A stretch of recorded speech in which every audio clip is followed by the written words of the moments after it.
Parenting Stories. First story is titled, Am I the a-hole for enforcing that my son uses his college fund to pay back his child support? My wife and I have 2 kids. Our oldest is Josh. He just started his second year in college.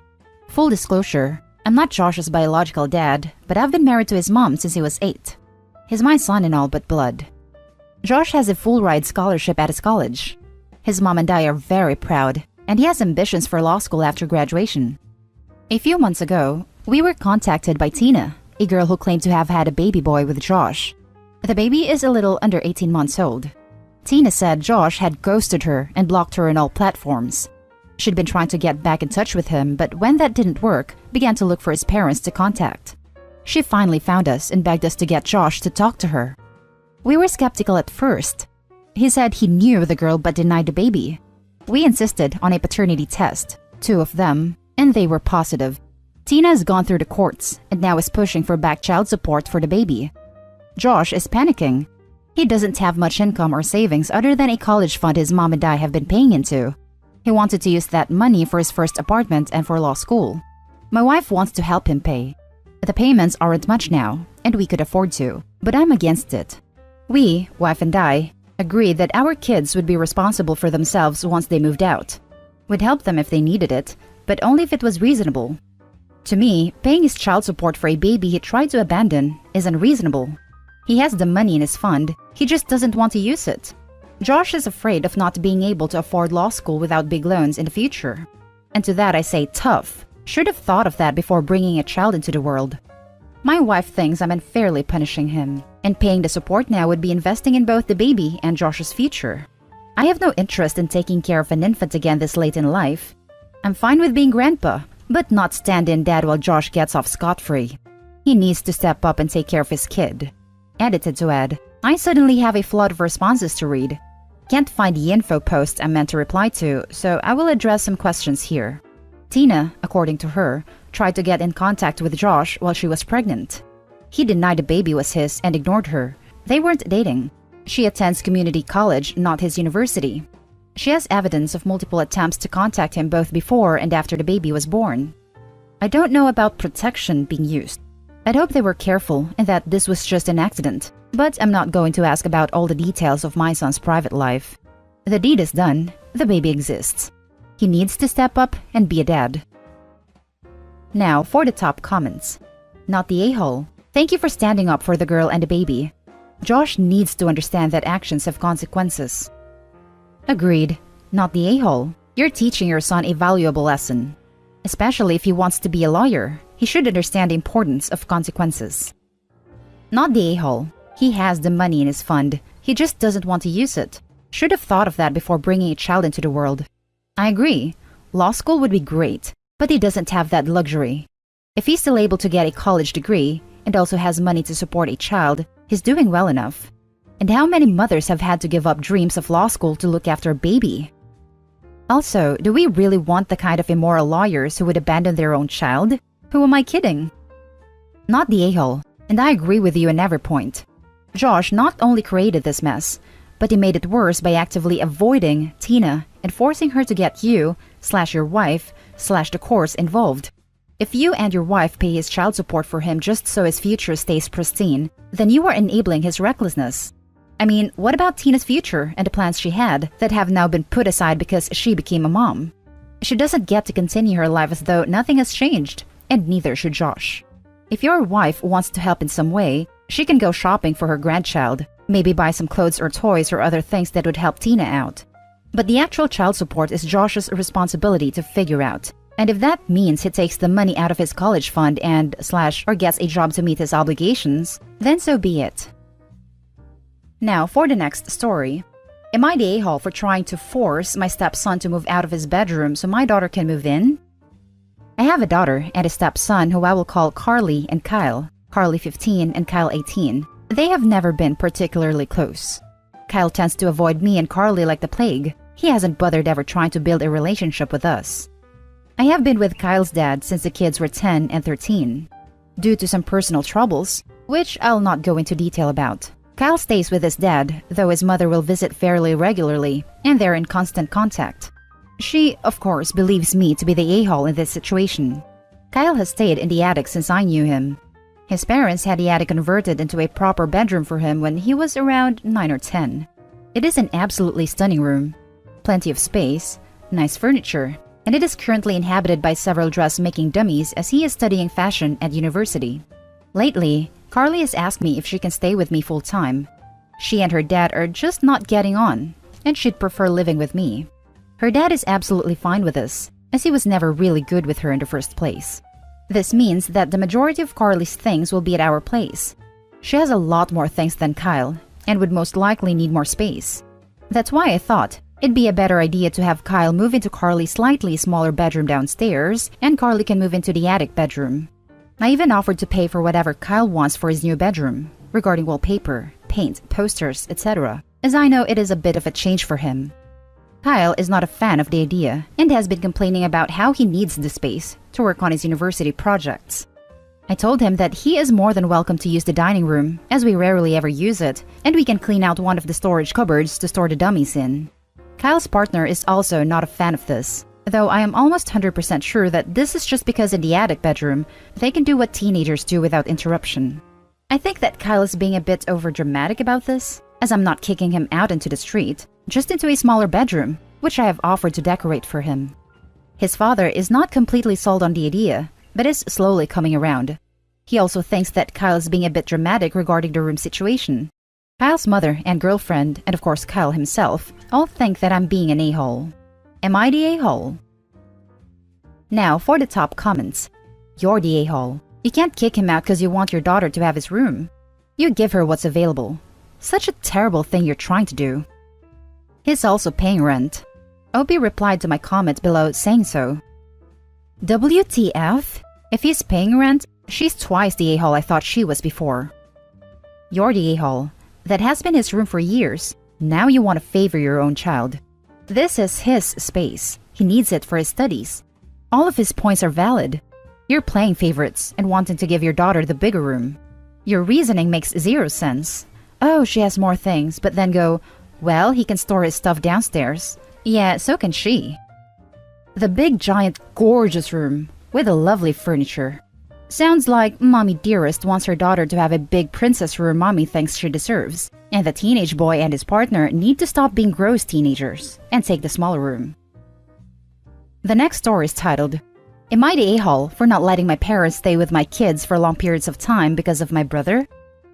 I, 27 female, have a sister, 26 female, and a brother, 15 male, who is autistic. When he was 2, he was diagnosed with autism. From that moment on, he was my parents' absolute priority. Well, I get it now, 14-years-old me did not. It was like I woke up one day and my parents became very different people.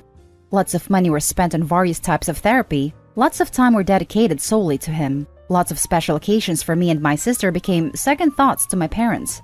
They were not terrible parents, but a lot of things they did before, like having meals with us every night, picking us from school became our nanny's responsibilities, as my parents were focused on my brother. I resented my brother first, and with time, my parents. The one positive thing was me and my sister becoming best friends. I left for college when I was 18, and my sister left for the same college the year after. We lived together the whole time. Neither of us really missed home, because who misses feeling like a second thought? We only went home for the holidays. In the summers, we did car trips and had a blast. When I was 21, I met my now husband. The three of us, me, sis, and him, became super close. After that, he joined our summer trips. We got married 2 years later and had twins the following year. The kids are now 3. We stopped the trips after the twins were born, but after their first birthday, we decided to go on 3 weeks vacations annually. When they grow up, we will make sure to adjust the trip so they can join us. Right after my sister finished college, I got a job near our hometown. My sister had no reason to stay where we were, so she moved back with us. My husband's parents live close, just 2 hours away, and my parents and my brother still live in our old house, 15 minutes away. For the first 2 trips after the twins were born, we left them with my mother-in-law and father-in-law. They are amazing grandparents. Well, this year, it clicked to my parents that my girls were obviously not going with us on the trips. They asked who had watched the twins the first 2 times, and I explained that my mother-in-law and father-in-law had. They asked to keep them this year and I said no, but thanks for the offer. We appreciate it. They wanted to know why my mother-in-law and father-in-law could have them for long periods of time, but they couldn't. I was honest, said that I do trust them to babysit for short periods, as I know they would never neglect the girls in those few hours. But I don't want them to have them for 3 weeks. They need a lot of attention, and so does my brother. And while I don't think they would do anything on purpose, I'm afraid they will end up too focused on my brother and temporarily forget the twins need their attention as well. They accused me of hating my brother. I don't, and said that I was a horrible sister. They said I was punishing them for caring for my brother and preventing them from bonding with my girls. My sister and husband agree with me, though, but I fear they are just too close to the situation to judge. Am I the a-hole? Now for the top comments. Not the a-hole. Your parents did what they thought was best for their children. You get to do what you think is best for your children. I really appreciate how perfectly you worded this. It would take me 8 paragraphs to make the same point you just so concisely made. Not the a-hole. You have valid and sensible reasons. Your parents are emotional, but to not have noticed for 2 years your girls were not with you and were obviously somewhere, to me just shows what you've said. They are preoccupied with your brother and just unaware. Not a bad thing, but a truth. A truth that you've accepted, and you live your life with that knowledge. They can visit your girls over the trip time, but I agree it's a huge thing to watch twin toddlers for longer than a day. Lol. God bless your in-laws, and have a safe and awesome trip. Agree, not the a-hole. Also, your in-laws are saints. Looking after the twins for 3 weeks. Info, have you ever had a real conversation with them about your feelings? Are you scared for the well-being of your kids? Or just that they won't receive the level of attention you think one needs for a full childhood? I ask cause 3 weeks ain't going to break your kids, unless it's big ol' abusive. Not the a-hole after reply. We never had a full emotional conversation about how my sister and I felt like second thoughts, no. But they are aware we felt forgotten. I don't think they would abuse the girls. But 2 toddlers are a full-time job. They need a lot of attention. Between naps, 5 meals, bathing, playing, changing diapers, they need someone to always be paying attention. My fear is that they will forget a meal, or not realize a diaper needs changing or something like that, because my brother needed their attention. They wouldn't die, of course, but it makes me anxious. Now for the last story. Am I the a-hole for not apologizing to my dad and stepmom for being a nightmare of a child growing up? My dad married my stepmom 3 months after my parents' divorce, and it doesn't take a genius to figure out how their relationship started. I was 13 then. He fought for 50-50 split custody and won it. I took out all my anger and resentment on their household. I was an actual monster of a child while I was with my dad, but my mom had 0 issues with me. I was also very well behaved in school. But over the years, I've wrecked a lot of stuff around their house and was generally extremely rude to them. I made both my dad and stepmom cry more than a few times. When I was 16, I stopped going over to their house. I mellowed out with them, but I distanced myself from them. I'm now 28 and recently married. I recently met my dad and stepmom at my grandparents' house for an outdoor barbecue. My stepmom overheard me telling my aunt that I love being newlyweds in a new home. She got extremely upset and said I ruined that experience for her. And she said the least I could do was apologize. I basically scoffed and walked away without even acknowledging her. I think my dad and her handled the situation poorly in general and should have been more proactive about dealing with my issues when I was a literal child. Am I the a-hole? Now for the top comments. Not the a-hole. She didn't get the standard newlywed experience because she had an affair with a married man.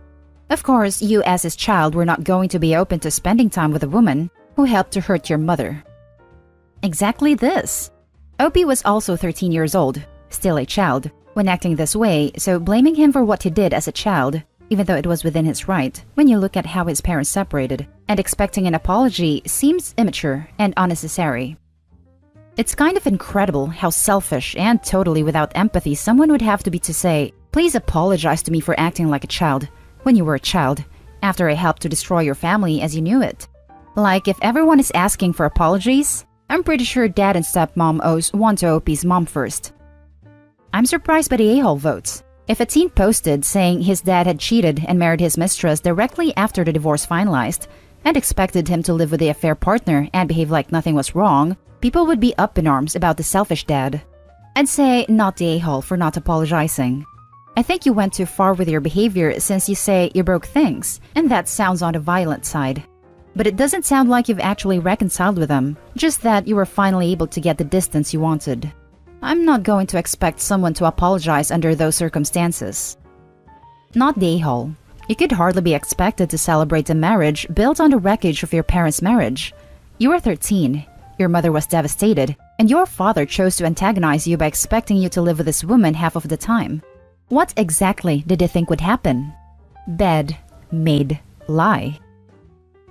And that's the end of this video, folks. As always, leave a comment and hit like and subscribe. And if you want more of this content, turn your notification on to get updated on the latest videos. And I'll catch you in the next one. Stay safe.